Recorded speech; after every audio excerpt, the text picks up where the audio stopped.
যদি ইমাম সাহেব সুদের ওয়াজ করে পরবর্তী জমা হবো জানগা গাড়ি বুসকা নিয়ে, সুদের ওয়াজ করা যাবে না মসজিদে।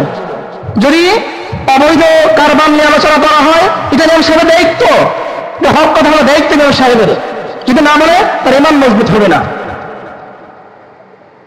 প্রত্যেক সমাজের মধ্যে দেখা যায় এরকম অবৈধ কর্ম চলে।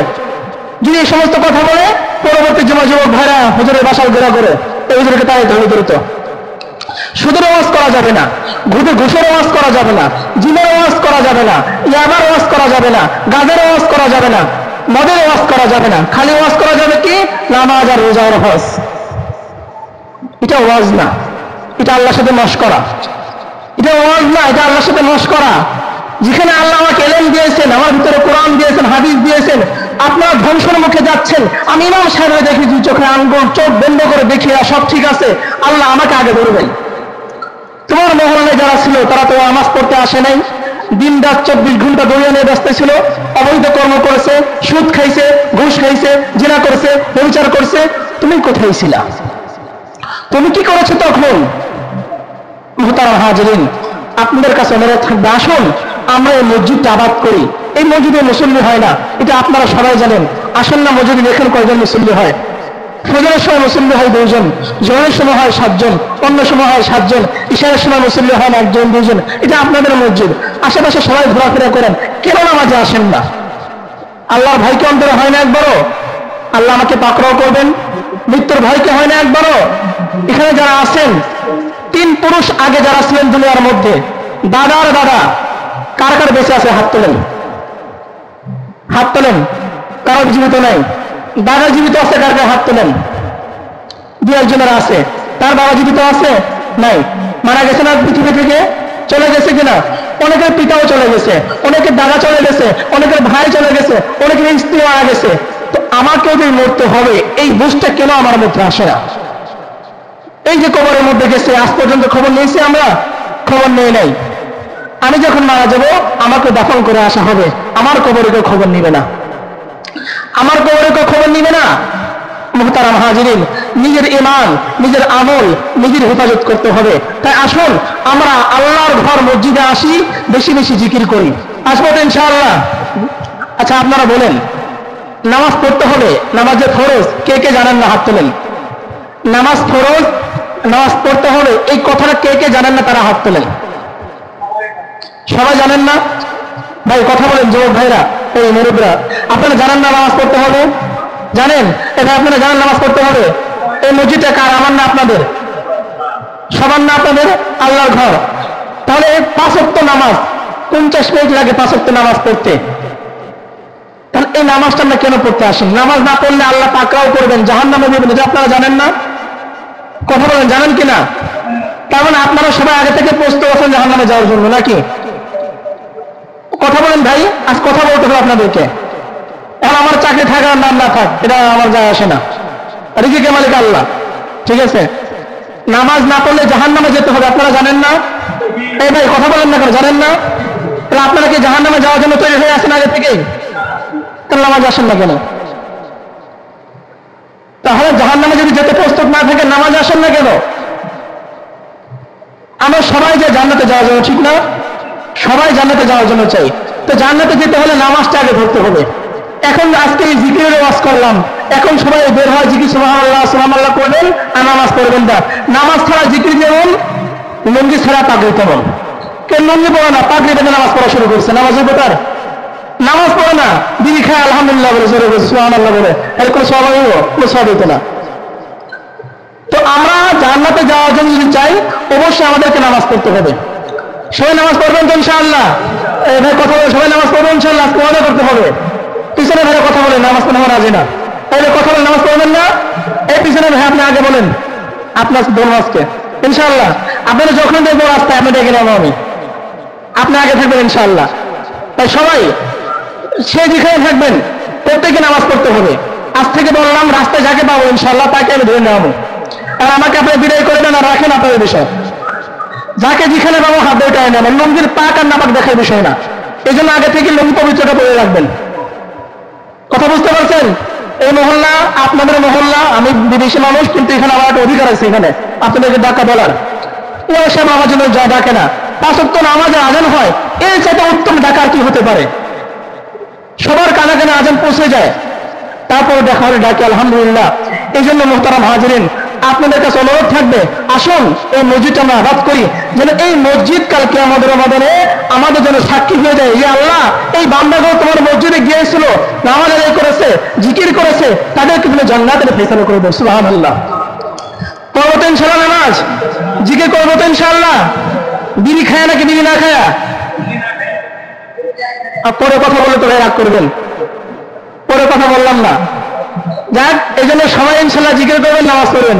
আল্লাহ রাব্বুল আলামিন সবাইকে তৌফিক দান করেন এবং আল্লাহ তাআলা সবাইকে জান্নাতুল ফেরদাউস হিসেবে যেন মৃত্যুর পর আমরা পেতে পারি, এই তৌফিক আল্লাহ রাব্বুল আলামিন আমাদের প্রত্যেককে দান করুন। আলহামদুলিল্লাহ নাহমাদুহু ওয়া নাস্তাঈনুহু ওয়া নাস্তাগফিরুহু ওয়া নু'মিনু বিহি ওয়া নাতাওয়াক্কালু আলাইহি ونعوذ بالله من شرور أنفسنا ومن سيئات أعمالنا من يهده الله فلا مضل له ومن يضلله فلا هادي له ونشهد أن لا إله إلا الله وحده لا شريك له ونشهد أن سيدنا وسندنا ونبينا ومولانا محمدا عبده ورسوله أرسله بالحق بشيرا ونذيرا وداعيا إلى الله بإذنه وسراجا منيرا. أما بعد، فقال تعالى في كلامه المجيد وقرآنه الحميد: يا أيها الذين آمنوا اذكروا الله ذكرا كثيرا وسبحوه بكرة وأصيلا. وقال النبي صلى الله عليه وسلم: لا تقوم الساعة حتى يقال في الأرض الله الله، أو كما قال عليه الصلاة والسلام. আলহামদুলিল্লাহ, সমস্ত প্রশংসা ওই মহান রব্বুল আলামিনের জন্য, যিনি আমাদেরকে পবিত্র জুমার দিন জুমার নামাজ আদায় করার জন্য আল্লাহ রাব্বুল আলামিনের ঘর মসজিদে এসে জুমার নামাজ আদায় করার জন্য প্রস্তুতি গ্রহণ করার তৌফিক দান করেছেন। এজন্য আমরা সবাই অন্তরস্থল থেকে আল্লাহ রাব্বুল আলামিনের শুকরিয়া আদায় করি আলহামদুলিল্লাহ। মুআজ্জাজ মুহতারাম, মহান রব্বুল আলামিনের বিশাল বড় একটা নিয়ামত, বিশেষ নিয়ামত যে আল্লাহ রাব্বুল আলামিন আমাদের দ্বারা, এই গুনাহগার বান্দাদের দ্বারা দ্বীনের কাজ করায় নিচ্ছেন। আল্লাহ তাআলা আমাকে নামাজ পড়ার মতো সৌভাগ্য দান করেছেন। আমার এই জবান দিয়ে আল্লাহ রাব্বুল আলামিন তার পবিত্র নাম উচ্চারণ করার মতো তৌফিক দান করেছেন। তাছাড়া আমার এমন কি ক্ষমতা আছে, আমার এমন কি সাধ্য আছে, আমার এমন কি পাওয়ার আছে যে সেই ক্ষমতা বলে, সেই পাওয়ারে, সেই দাপটে আমি নামাজ পড়তে আসব? আমার এমন কি ক্ষমতা আছে যে আমার জবান দ্বারা আমি আল্লাহর নাম উচ্চারণ করব? এই সব কিছু আল্লাহ তাআলার বড় মেহেরবানি যে আল্লাহ তাআলা আমার দ্বারা এই ইবাদত গুলো করিয়ে নিচ্ছেন। আল্লাহ তাআলা আমাকে পছন্দ করেন বিধায় এত বড় মহল্লার মধ্যে আল্লাহ আমাকে বাছাই করেছেন, আল্লাহ আমাকে পছন্দ করেছেন। তো মুহতারাম হাজিরিন, এই পছন্দনীয় বান্দা হওয়ার জন্য ইখলাসের প্রয়োজন, নিয়তের প্রয়োজন। যখন কোনো বান্দা নিয়ত করে আমি নামাজ পড়ব, যখন কোনো বান্দা নিয়ত করে আমি জিকির করব, যখন কোনো বান্দা নিয়ত করে আমি অন্যান্য ভালো কাজ করব, তখন আল্লাহ রাব্বুল আলামিন সেই বান্দাকে সেই ভালো কাজগুলো করার তৌফিক দান করেন। এই পৃথিবীটা আল্লাহ রাব্বুল আলামিন তো এমনি এমনি সৃষ্টি করেন নাই। সৃষ্টি করেছেন তো কেন সৃষ্টি করেছেন? সৃষ্টি করার পরে আল্লাহ তাআলা বিভিন্ন মাখলুকাত সৃষ্টি করেছেন। তো পৃথিবী সৃষ্টি করলেন, আবার মাখলুকাত সৃষ্টি করলেন। এর মধ্যে শ্রেষ্ঠ বলে ঘোষণা করে দিলেন আদম সন্তানকে, মানব জাতিকে আল্লাহ রাব্বুল আলামিন শ্রেষ্ঠ বলিয়া ঘোষণা করে দিলেন। কেন? আল্লাহ রাব্বুল আলামিন 27 নম্বর পারার মধ্যে ঘোষণা করেন, ওমা খালাকাতুল জিন্না ওয়াল ইনসা ইল্লা লিয়াবুদুন, আমি মানুষ এবং জিনকে সৃষ্টি করেছি আমি আল্লাহর ইবাদত করার জন্য। মুহতারাম হাজিরিন, যতদিন পর্যন্ত এই পৃথিবীতে আল্লাহর ইবাদত বন্দেগী হবে ততদিন পর্যন্ত এই পৃথিবী কায়েম থাকবে। এখন এই পৃথিবী কায়েম আছে কাদের জন্য? কাদের জন্য এই পৃথিবীতে এখনো টিকে আছে? যারা ব্যবসায়ী, তারা মনে করেন যদি আমরা ব্যবসা বাণিজ্য বন্ধ করে দেই, পণ্য সরবরাহ বন্ধ হয়ে যাবে, তখন মানুষ না খেতে পেয়ে হয়তো মারা যাবে, পৃথিবী ধ্বংসের মুখে পড়বে। যারা চাকরিজীবী আছে তারা হয়তো ভাবে যে আমরা যদি চাকরি করা বন্ধ করে দিই, অফিস আদালতে কাজ করার লোক থাকবে না, তখন অফিস আদালত বন্ধ হয়ে যাবে। যারা চাষাবাদ করে তারা ভাবে মনে হয় আমাদের জন্য পৃথিবী টেকে আছে, আমরা যদি চাষাবাদ বন্ধ করে দেই মানুষের খাবার বন্ধ হয়ে যাবে। কিন্তু প্রত্যেকে প্রত্যেকের অবস্থান থেকে কথা তারা দাবি করতে পারে। আল্লাহর পয়গম্বর আজ থেকে 1400 বছর আগে এই ঘোষণা করে দিয়েছেন এই পৃথিবী কাদের জন্য টিকে আছে। আল্লাহর পয়গম্বর বলেন, লা তাকুমুস সাআতু হাত্তা ইয়ালা ফিল আরদি আল্লাহ আল্লাহ। আল্লাহর পয়গম্বর জনাবে মুহাম্মদুর রাসূলুল্লাহ সাল্লাল্লাহু আলাইহি ওয়াসাল্লাম ইরশাদ করেন, লা তাকুমুস সাআহ, কিয়ামত ততক্ষণ পর্যন্ত হবে না, হাত্তা ইয়ালা ফিল আরদি আল্লাহ আল্লাহ, যতক্ষণ পর্যন্ত পৃথিবীর মধ্যে একজন আল্লাহ বলনেওয়ালা থাকবে, যতক্ষণ পর্যন্ত পৃথিবীতে আল্লাহ আল্লাহ জিকির করনেওয়ালা থাকবে, ততক্ষণ পর্যন্ত পৃথিবী আল্লাহ তাআলা ধ্বংস করবেন না। মুহতারাম হাজিরিন, আমরা যতক্ষণ পর্যন্ত আল্লাহ তাআলার ইবাদত করব, আল্লাহ তাআলার জিকির করব, ততক্ষণ পর্যন্ত আল্লাহ রাব্বুল আলামিন এই পৃথিবীটা কায়েম রাখবেন। যখন এই পৃথিবী থেকে সমস্ত মানুষ আল্লাহর নাম উচ্চারণ করা ভুলে যাবে, আল্লাহকে আল্লাহ বলতে চিনবে না, আল্লাহকে আল্লাহ বলে ডাকবে না, যখন মানুষ শিরক করবে, মূর্তি পূজা করবে, বাবার দরবারে গিয়ে সিজদা করবে, হালুয়া রুটি খাওয়ার জন্য মানুষ দৌড়াবে, তখন আল্লাহ রাব্বুল আলামিন তখন এই পৃথিবী কায়েম রাখবেন না, তখন আল্লাহ রাব্বুল আলামিন এই পৃথিবীটা ধ্বংস করিয়া দিবেন। মুহতারাম হাজিরিন, প্রত্যেকে দাবি করতে পারে যে আমার জন্য পৃথিবী টিকে আছে, আমাদের জন্য পৃথিবী টিকে আছে, কিন্তু না, আল্লাহওয়ালা মানুষ যারা আল্লাহ তাআলার ইবাদত করে, রাতের বেলা উঠে তাহাজ্জুদ নামাজ পড়ে জিকির যায় নামাজে বসে জিকির করা শুরু করে দেয়, বরং ওই সমস্ত মানুষের জন্য আজ পর্যন্ত পৃথিবী টিকে আছে। তাহলে যেই কথার দ্বারা, যেই শব্দের দ্বারা পৃথিবী টিকে আছে, সেই শব্দের পাওয়ারটা কেমন, সেই শব্দের পাওয়ারটা কেমন, ফজিলত কেমন? আল্লাহ রাব্বুল আলামিন পবিত্র কোরআনের মধ্যে ঘোষণা করেন, ইয়া আইয়ুহাল্লাযীনা আমানু যিকুরুল্লাহ, ইয়া আইয়ুহাল্লাযীনা আমানু যিকুরু কাসীরা ওয়াসাব্বিহুহু বুকরাতাও ওয়া আসীলা। আল্লাহ রাব্বুল আলামিন মুমিনদেরকে ডাক দিয়া বলেন, ইয়া আইয়ুহাল্লাযীনা আমানু, হে মুমিন বান্দাগণ, উযকুরুল্লাহ যিকরাও কাসীরা, তোমরা আল্লাহ রাব্বুল আলামিনের জিকির করো বেশি বেশি। কেমন জিকির করবা? অধিক পরিমাণে জিকির করো। ওয়াসাব্বিহুহু বুকরাতাও ওয়া আসীলা, সকাল সন্ধ্যা জিকির করো, যখন অবসর থাকো তখন জিকির করো, তুমি কাজের মধ্যে রয়েছো কাজের মধ্যে জিকির করো, তুমি গাড়ি চালাইতেছো গাড়ি চালানো অবস্থায় জিকির করো, তুমি যেই কাজ করো না করো সেই কাজের মধ্যে যে সময়টুকু পাও সেই সময় তুমি জবান দিয়ে আল্লাহ আল্লাহ আল্লাহ বলতে থাকো। আল্লাহ রাব্বুল আলামিন যত ইবাদত দিয়েছেন তার একটা নির্দিষ্ট টাইম দিয়েছেন, নির্দিষ্ট সংখ্যা দিয়েছেন, বিভিন্ন সময় আল্লাহ তাআলা নির্ধারণ করে দিয়েছেন। যেমন ধরেন নামাজ একটা ইবাদত, আকিমুস সালাহ, আল্লাহ তাআলা বলেছেন নামাজ কায়েম করো, নামাজ পড়ো, আদায় করো, কিন্তু নামাজটা পড়ার জন্য আল্লাহ তাআলা টাইম ঠিক করে দিয়েছেন এবং কি পরিমাণ নামাজটা হবে সেটাও আল্লাহ তাআলা নির্ধারণ করে দিয়েছেন। যেরকম দিনের মধ্যে 5 ওয়াক্ত নামাজ 5 বেলা 5 সময় পড়তে হয়। যদি কোনো ব্যক্তি চায় নামাজ তো এত বড় উত্তম কাজ, ফজিলতের কাজ, যে নামাজের দ্বারা আল্লাহ তাআলার সান্নিধ্য লাভ করা যায়, তো আমি নামাজটা বেশি বেশি পড়বো। জোহরের নামাজ 2 বার পড়লো, তার সওয়াব হবে নাকি আর গুনাহ হবে?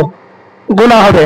ফরজ নামাজ একবার আদায় করলো জামাতের সাথে, আবার সে ফরজ নামাজ আদায় করলো, তো সওয়াব হবে না, এখানে আর গুনাহ হবে। তো ফরজ নামাজ আল্লাহ তাআলা 5 বার 5 ওয়াক্তের সময় নির্ধারণ করে দিয়েছেন। যাকাত, মালের উপরে কত পার্সেন্ট যাকাত আসবে এটাও নির্ধারিত এবং কখন আদায় করতে হবে এটাও নির্ধারিত। হজ জীবনে একবার ফরজ, এবং কোন সময় কোন মাসে কত তারিখে করতে হবে এটাও নির্ধারিত। যদি এই সময় ছাড়া অন্য সময় করে তার হজ আদায় হবে? ফরজ হজ আদায় হবে না। তো অন্যান্য যত ইবাদত আছে সমস্ত ইবাদত আল্লাহ রাব্বুল আলামিন সময় নির্ধারণ করে দিয়েছেন, এবং সেই মৌসুমটা সেই অক্তটা আল্লাহ তাআলা বলে দিয়েছেন। কিন্তু একমাত্র ইবাদত, যে ইবাদতের মধ্যে কোনো সময় নির্ধারণ নাই, কোনো শর্ত সাপেক্ষ নাই, নামাজ পড়ার জন্য ওযু লাগে, পবিত্র থাকতে হয়, যাকাত দেওয়ার জন্য মাল লাগে, মালের নিসাব পরিমাণ পূর্ণ হতে হয়, হজ করার জন্য মাল লাগে, সম্পদ লাগে, যাতায়াত পথ নিরাপদ থাকতে হয়, অনেক শর্ত আছে। কিন্তু একমাত্র ইবাদত হলো জিকির, যে জিকিরের মধ্যে কোনো শর্ত নয়, না ওযু লাগে, না আপনার মসজিদ লাগে, না ঘর লাগে, আপনি যেখানে যে অবস্থায় আছেন সে অবস্থায় আল্লাহর জিকির করা যায়। এত বড় একটা ইবাদত, এত বড় একটা ইবাদত, সেই ইবাদত থেকে আমরা আজকে সবাই গাফেল, সবাই গাফেল। কে নামাজি, কে নামাজি, কে ধনী, কে গরিব, কে আলেম, কে জাহেল, সবাই গাফেল আজকে জিকির থেকে। আজকে মসজিদগুলো আবাদ হয় না, মানুষ নামাজ পড়ে এমন ভাবে বের হয় যেন মসজিদের মধ্যে আগুন লেগে গিয়েছে। নামাজটা শেষ করে এমন ভাবে বের হওয়া শুরু হয় যেন কেউ মারতে আসতেছে বা মসজিদে আগুন লেগে গিয়েছে। নামাজটা শেষ করতে দেরি, মসজিদ থেকে বের হতে দেরি হয় না। অথচ চায়ের দোকানে, টিভির হোটেলে, যেখানে সিনেমা হয়, নাচ গান হয়, চায়ের দোকানে আড্ডা দেওয়া যায়, সেখানে ঘন্টার পর ঘন্টা, ঘন্টার পর ঘন্টা গল্প চলে, আড্ডা চলে, ওখানে কেউ বেরোয় না আসার জন্য। তো নামাজ পড়ে একটু জিকিরে মশগুল থাকবে, এই সময়টা আমাদের হয় না। মুহতারাম হাজিরিন, আমরা কিসের পিছনে দৌড়াইতেছি আজকে? কিসের পিছনে দৌড়াইতেছি? হাফেজ ইবনে হাজার আসকালানী রাহমাতুল্লাহ আলাইহি তিনি একটা আয়াতের তাফসীরের মধ্যে ব্যাখ্যা করেন 7টা বিষয় নিয়ে, যে আমার আফসোস লাগে মানুষ জানে যে দুনিয়া ধ্বংস হয়ে যাবে, তারপরেও দুনিয়ার পিছে মানুষ ছুটছে। মানুষ জানে আমার মৃত্যু অনিবার্য, মৃত্যু হবেই, তারপরেও সম্পদের পাহাড় পরিমাণ গোছানোর জন্য দিন রাত পরিশ্রম করছে। বাড়ির পাশে মসজিদ, ঘরের পাশে মসজিদ, মহল্লার মধ্যে মসজিদ, কিন্তু আজকে আমাদের মসজিদগুলো খালি হয়ে থাকে। সুবহানাল্লাহ, আলহামদুলিল্লাহ, আল্লাহু আকবার জিকিরগুলো তো হয় না এখন। আগে মানুষ বলতো, মুরব্বীরা শুনতাম, এবং যখন ছোট ছিলাম আমরা তখন দেখছি মসজিদে ফজরের পরে একটা হালকা জিকির হইতো। কিছু মানুষ মুসল্লি মিলে সুবহানাল্লাহ, আলহামদুলিল্লাহ জিকির করে মসজিদটা একদম সরবুল হয়ে যেত, সুন্দর শোনা যেত, মনে মনে তৃপ্তি পাইতো, মহল্লাতে শান্তি ছিল। কিন্তু এখন এটা হয় না। এখন মসজিদ থেকে বের হয়েই চলে যায় টিভির দোকানে, বিভিন্ন দুনিয়াতে কাজে ব্যস্ত আমরা। কিন্তু আল্লাহ রাব্বুল আলামিন যে বললেন সবচেয়ে বেশি বেশি তোমরা জিকির করো, সকাল সন্ধ্যায় জিকির করো, জিকিরের ফায়দা রাসূল সাল্লাল্লাহু আলাইহি সাল্লাম বিভিন্ন হাদিসের মধ্যে বলে দিয়েছেন। আল্লাহ রাসূল সাল্লাল্লাহু আলাইহি ওয়াসাল্লামের কাছে এক সাহাবী গেলেন, ইয়া রাসূলুল্লাহ, ইসলামের তো অনেক বিধিবিধান, সবকিছু তো মানা আমার পক্ষে সম্ভব নয়, তো আপনি আমাকে এমন একটা আমলের কথা বলে দেন, এমন একটা বিধানের কথা বলে দেন যে বিধানটা আমি সুন্দর মতো আমল করতে পারবো, যেন সেই বিধানটা, সেই আমলটা করার দ্বারা আমি জান্নাতে যেতে পারি।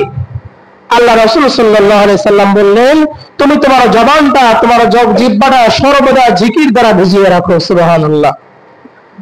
কোন ব্যক্তি যদি জিকির করে সর্বদা, এই জিকিরই তাকে জান্নাতে যাওয়ার জন্য পথ দেখিয়ে দেবে, যথেষ্ট হয়ে যাবে। মুহতারাম হাজিরিন, জিকির করার জন্য অনেক সময় প্রয়োজন।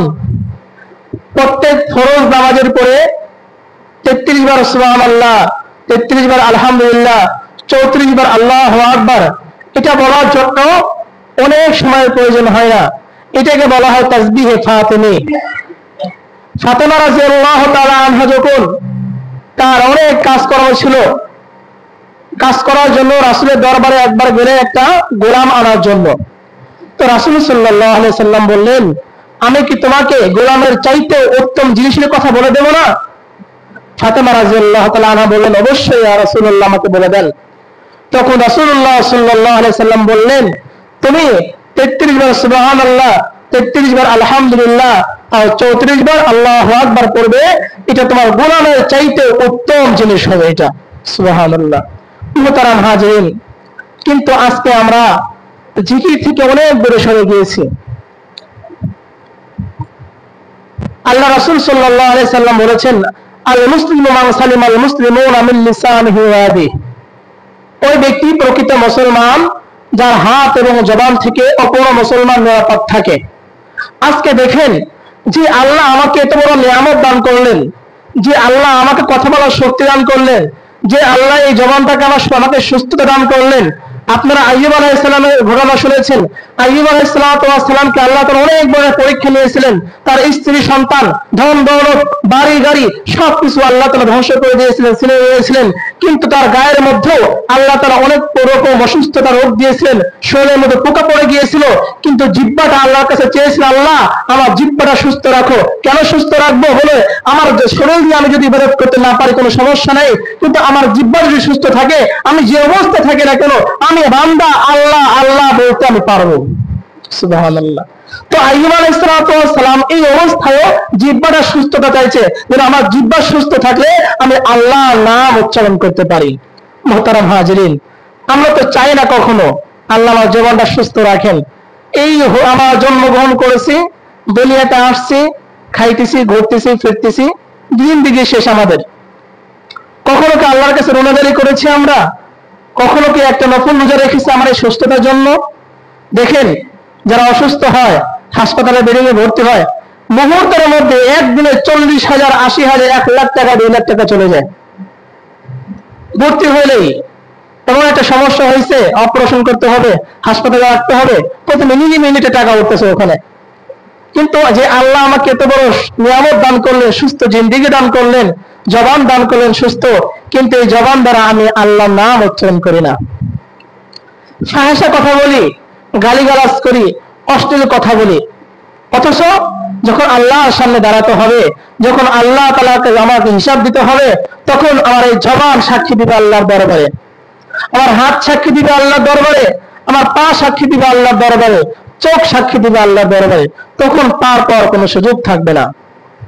মুহতারাম হাজিরিন, রাসূলুল্লাহ সাল্লাল্লাহু আলাইহি সাল্লাম হাদিসের মধ্যে বলেন, জাহান্নাম থেকে সর্বশেষ কোন ব্যক্তি মুক্তি পাবে আমি এটা জানি, এবং আল্লাহ রাব্বুল আলামিন জাহান্নাম থেকে যখন কোনো বান্দাকে হিসাব নিকাশ শুরু করবেন, তখন ফেরেশতাদেরকে বলবেন, আমার এই বান্দার সামনে তার যত বড় বড় গুনাহ আছে এই গুনাহগুলো প্রকাশ করিও না, তার সামনে ছোট ছোট গুনাহগুলো প্রকাশ করো।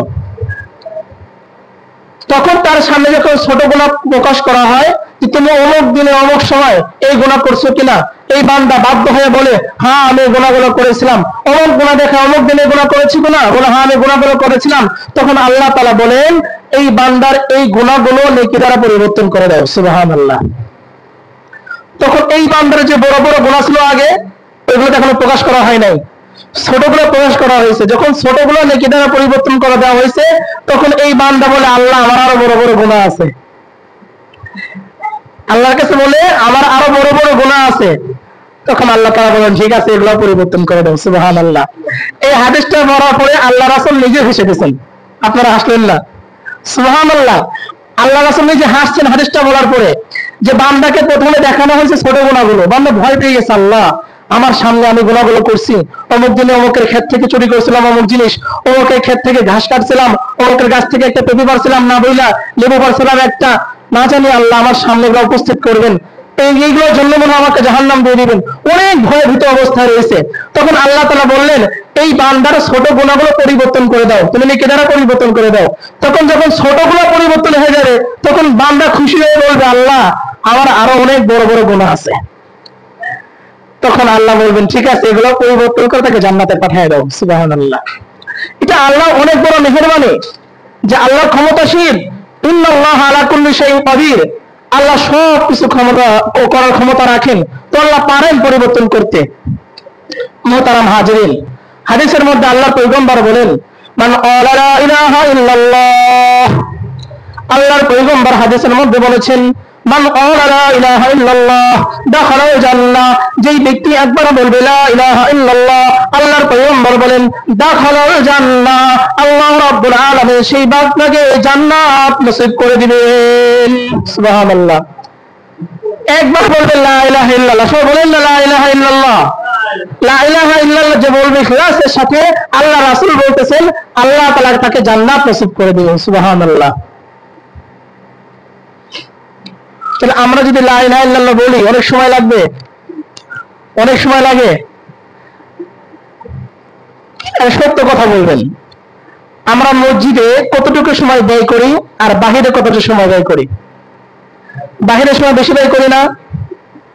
দুনিয়ার জন্য বেশি সময় ব্যয় করি না? বেশি সময় ব্যয় করি। আল্লাহ রাসূল সাল্লাল্লাহু আলাইহি ওয়াসাল্লাম একটা হাদিস শোনেন।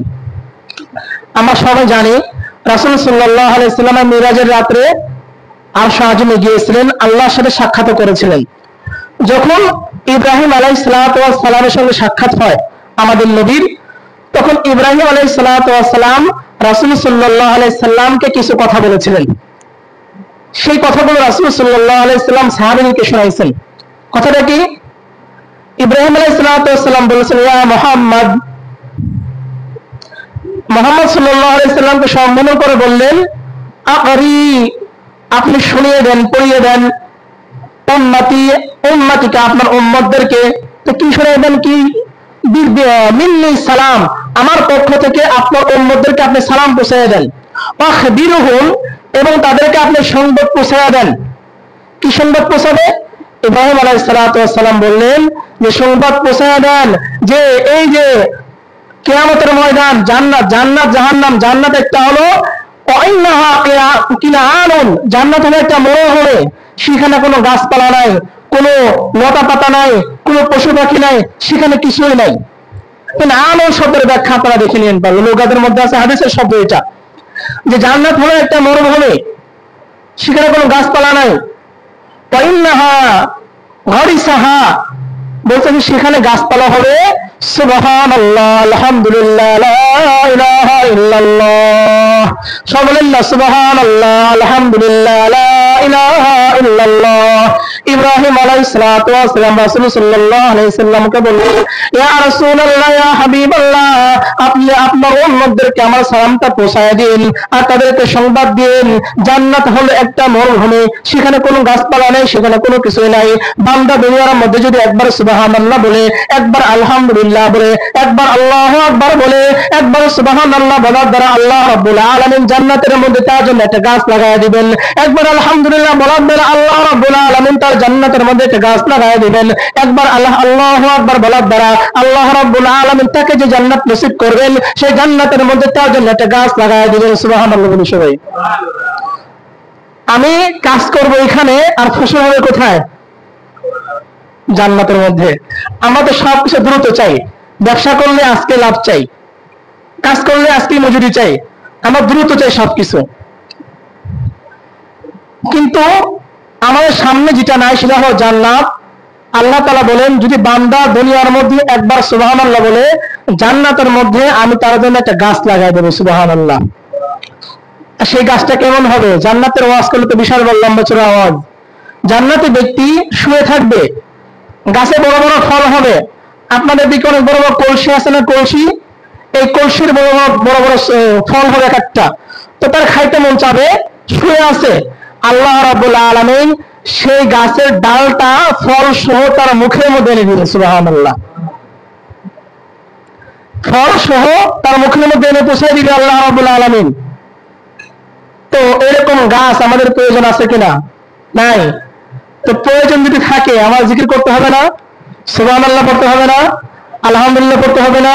আল্লাহু আকবার পড়তে হবে। এখন সময় নেই হুজুর, কত ব্যস্ত, সারাদিন কাজ কাজ কাজ। এই সকালে বের হয়ে ঘুম থেকে উঠে ফজর নামাজটা না পড়ে আসি রাত 12টার সময়, 10টার সময়, 11টার সময়, সময়ই দেয় না। একজন ব্যক্তি যদি অটো চালায়, সে অটো চালানো অবস্থায় কি কাজটা করে? ড্রাইভিং করে, ব্রেক ধরে, এই তো কাজ। জবান দিয়ে কি করে? এই জবান দিয়ে কি করে? জবানের কোনো কাজ নেই ড্রাইভিং করার সময়। তো আপনি ড্রাইভিং করার হাত আর পা দিয়ে, জবান তো খালি, আপনি পড়েন না সুবহানাল্লাহ, আলহামদুলিল্লাহ, আল্লাহু আকবার। দেখেন সারাদিনের মধ্যে কতবার আপনার জিকির হয়ে যায়। ব্যবসা করেন, সবসময় তো কাস্টমার আসে ব্যবসার মধ্যে, দোকানে সবসময় তো আসে না। তো আসার আগ পর্যন্ত আপনি বসে বসে জিকিরটা করেন না সুবহানাল্লাহ, আলহামদুলিল্লাহ। তো যে ব্যক্তি ব্যবসার মধ্যে জিকির করবে, আল্লাহ রাব্বুল আলামিন তার ব্যবসার মধ্যে বরকত দান করবেন। সুবহানাল্লাহ।